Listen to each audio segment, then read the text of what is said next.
Oi gente, no vídeo de hoje eu quero trazer mais um vídeo para o canal da série de perguntas e a pergunta de hoje é: o que é o fruto do Espírito? Eu já tive muito tempo essa dúvida porque eu ia nas igrejas antes, no início da minha conversão, bem no início, onde eu não lia muito a Bíblia, não entendia muito. E uma vez foi pregado para mim que o fruto do Espírito é aquelas pessoas que você ganha para Jesus, né? Então essa pessoa disse que se ela fosse um homem de Deus, ela teria os frutos bons, pessoas com vidas corretas perante Deus, e enfim. Foi o que ela pregou na época, e na época eu acreditei, mas logo com certeza a verdade veio, né? Eu li a palavra, também foi pregado certo.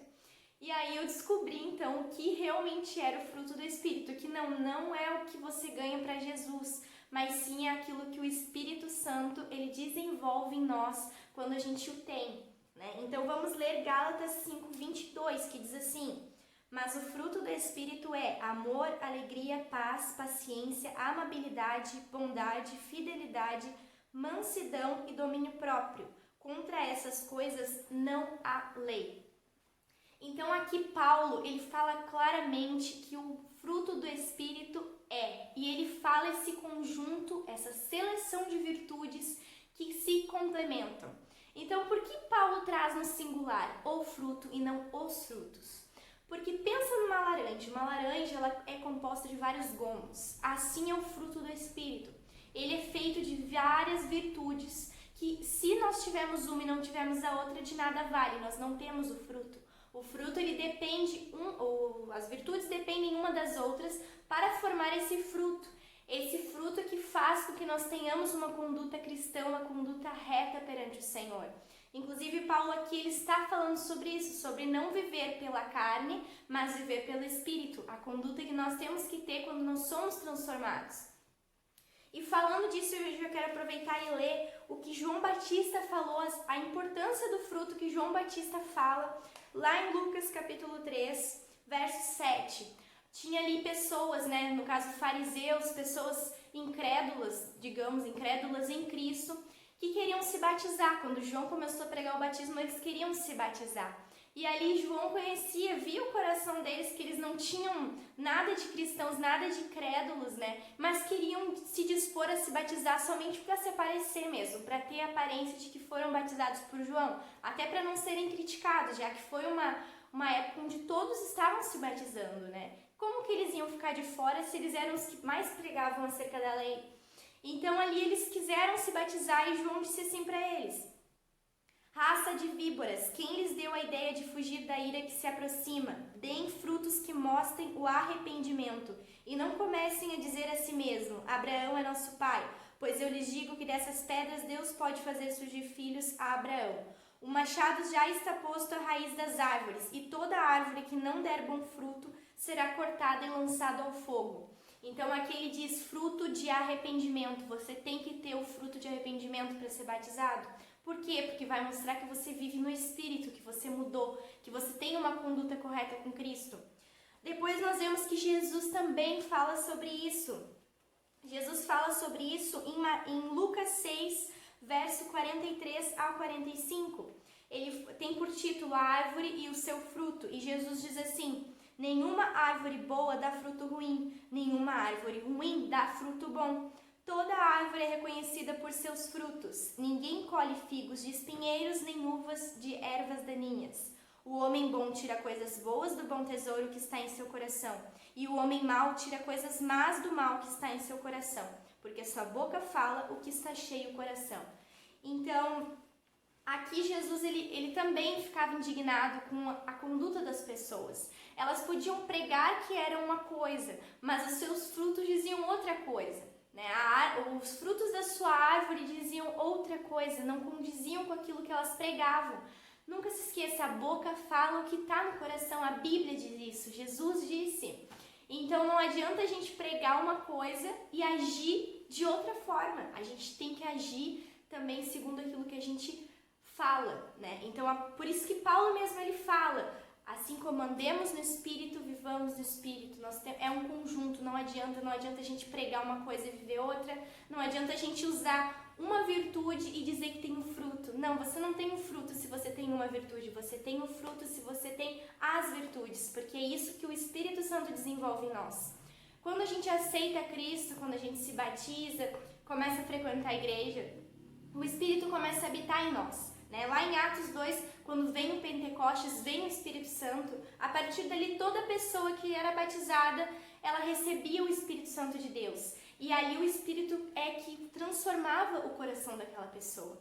Então ali o Espírito ia gerando esse fruto.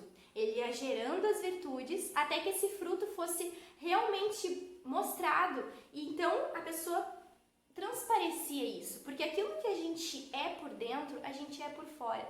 Ninguém consegue manter uma capa por muito tempo. A capa, ela cai, ela não consegue ficar direitinho no lugar para sempre. Tem momentos da sua vida que você vai mostrar quem você realmente é. A aparência, ela fica ali por um pouquinho, mas tem um momento que a aparência, ela desaparece. Aquilo que você realmente é, ela vem à tona em algum momento. Então, quando você tem esse fruto do Espírito, você vai andar no Espírito, você vai viver no Espírito, você não vai ter essas atitudes carnais durante o seu viver. Você não vai conseguir manter uma falsa aparência, mas se você tiver um coração verdadeiro, um coração puro, e andar no Espírito e tiver o fruto, você vai mostrar para as pessoas que você é diferente, você tem a diferença em você. Então, não tem como enganar a pessoa que tem o fruto ou a que não tem. Essas virtudes, elas são tudo para um cristão. E o cristão que realmente vive a palavra de Deus, ele tem que cumprir cada uma dessas virtudes, porque ele tem que ter o fruto. Esse fruto, João Batista disse, esse fruto é digno de arrependimento. Se você se arrependeu da vida que você levava, se você tem uma vida diferente, você tem que ter o fruto. O fruto mostra que você é cristão ou se você não é cristão. Por isso que a gente consegue analisar se a pessoa é cristã ou não. Hoje em dia as pessoas vão na igreja e já se consideram cristãs, vão no culto 2 vezes na semana, se considera cristão. Eu não falto culto, me considero cristão. Não, a Bíblia não fala isso. A Bíblia não diz que se você estiver todo dia no culto, você vai ser cristão. A Bíblia diz que a gente tem que mostrar. Jesus não falou ali que a árvore mostra pelo seu fruto? Então é isso, você tem que mostrar que você é cristão, não é por quantas vezes você vai no culto, mas é pelas suas atitudes, que é pela sua conduta. É essas virtudes que uma mantém a outra, e se você não tiver uma, você está errado, porque você tem que ter porque é isso que Jesus pediu para você quando ele morreu lá naquela cruz por você. O que ele quer de nós é a obediência, é o sacrifício, e é se sacrificando, quebrando a nossa carne, que aqui em Gálatas 5,19, quando fala das obras da carne, Paulo ele exorta, porque a nossa carne realmente ela milita com o pecado. O nosso desejo nunca é fazer o que o fruto pede, mas é o que a carne pede. A carne pede o que, Alice? Gálatas 5,19 diz assim, as obras da carne: imoralidade sexual, impureza, libertinagem, idolatria, feitiçaria, ódio, discórdia, ciúme, ira, egoísmo, dissensão, facção, inveja, embriaguez, orgia e coisas semelhantes. E assim diz o Paulo ainda nesse mesmo versículo: eu os advirto como antes já os adverti, aqueles que praticam essas coisas não herdarão o reino de Deus. Então não tem como eu ser um cristão e praticar uma dessas obras. E o único jeito de destruir essas obras, que desde Eva, Adão, desde a nossa natureza pecaminosa, a nossa vontade é fazer isso, porque tá na nossa natureza, tá aqui, ó. Não adianta a gente tem que se esforçar para quebrar isso. E o único que tem poder de quebrar isso é Jesus, é o sangue de Jesus. Então é o Espírito Santo que vem e intercede por nós e faz com que nós andemos por Ele e não pela carne. Se nós andarmos pela carne, a gente vai cometer isso, a gente vai cometer talvez 1, 2 ou todos dessa lista. Mas se a gente estiver pelo Espírito, se a gente viver e andar pelo Espírito, a gente vai cumprir cada um dessas virtudes. A gente vai ter o fruto que mostra o arrependimento, o fruto que mostra que nós somos diferentes, que nós não somos qualquer um, mas nós somos filhos do Pai, nós somos herdeiros e co-herdeiros do reino. E a gente não está tá aqui para ser igual a todo mundo, a gente não tá aqui para falar mal do irmão, a gente não tá aqui para ter inveja do irmão, a gente não tá aqui para ir no culto domingo, mas na terça-feira ser viciado em alguma coisa dentro de casa, ou para ir numa baladinha, beber uma cervejinha aqui bem de boa, eu vou na igreja, mas e dentro da tua casa, o que você faz? Você tem o fruto do Espírito, tem o fruto do arrependimento dentro da sua casa, ou é só na igreja que você mostra aquela capinha da santidade ali? E aí? Por isso que eu digo, por baixo da capa tem muita coisa, você tem que ter o fruto onde mostra muito além da capa, mostra o que está dentro do coração. Aquilo que está no coração vai sair uma hora ou outra, e é aí que a gente mostra que a gente é cristão ou não. É ali que se prova. Muitas vezes na aparência, né, no falar, a gente mostra para os outros que a gente é cristão. Mas eu vou na igreja.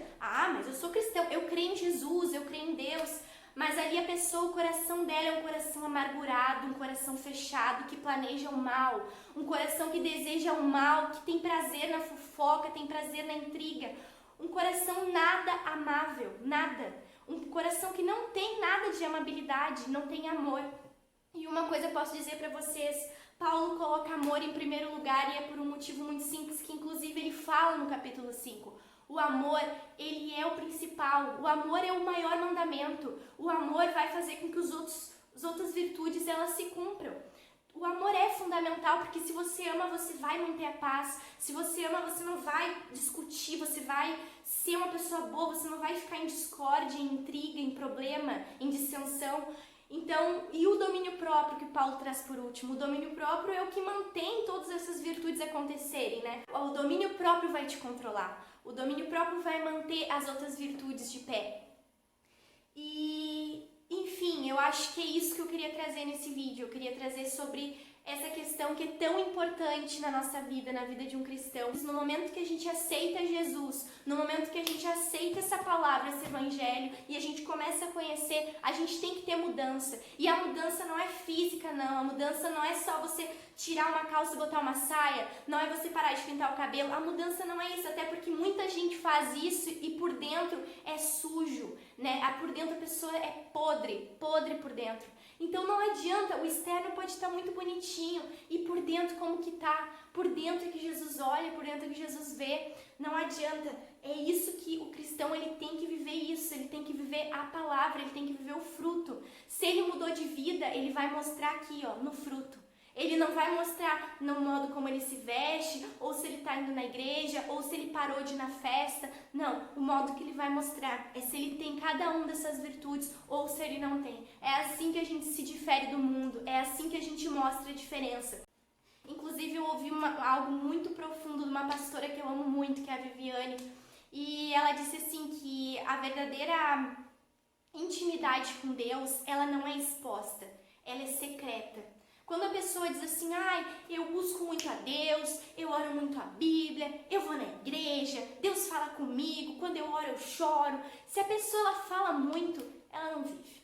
Ela não vive porque a verdadeira intimidade, ela não é o que os outros têm que saber. Não, ela é vivida. Ela é vivida. Se você fica expondo a sua intimidade, é porque você não está vivendo ela. Você está só expondo aquilo que você queria viver, mas não o que você vive. Quando você tem intimidade com Deus, você está no secreto e ali Ele começa a falar com você, ali você sabe que você é filha, você sabe que Ele fala contigo, que você chora, que você tem intimidade com Ele, que você ouve a palavra dEle e entende. Mas no momento que você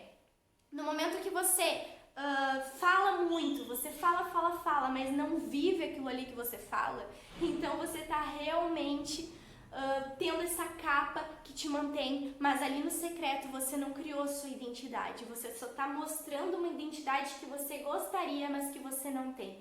Aquele que sabe que é filho, ele não precisa ficar dizendo que é filho, porque ele é. Nada vai mudar o fato dele ser. Ele não precisa contar para ninguém que ele é, porque ele é. Ele vai ter o acesso ao reino, ele vai ter a herança, ele não precisa ficar mostrando, mas ele tem. Amém? E é isso que eu queria falar então nesse vídeo, espero que vocês tenham gostado. Um beijo, fiquem na paz do Senhor e até o próximo vídeo.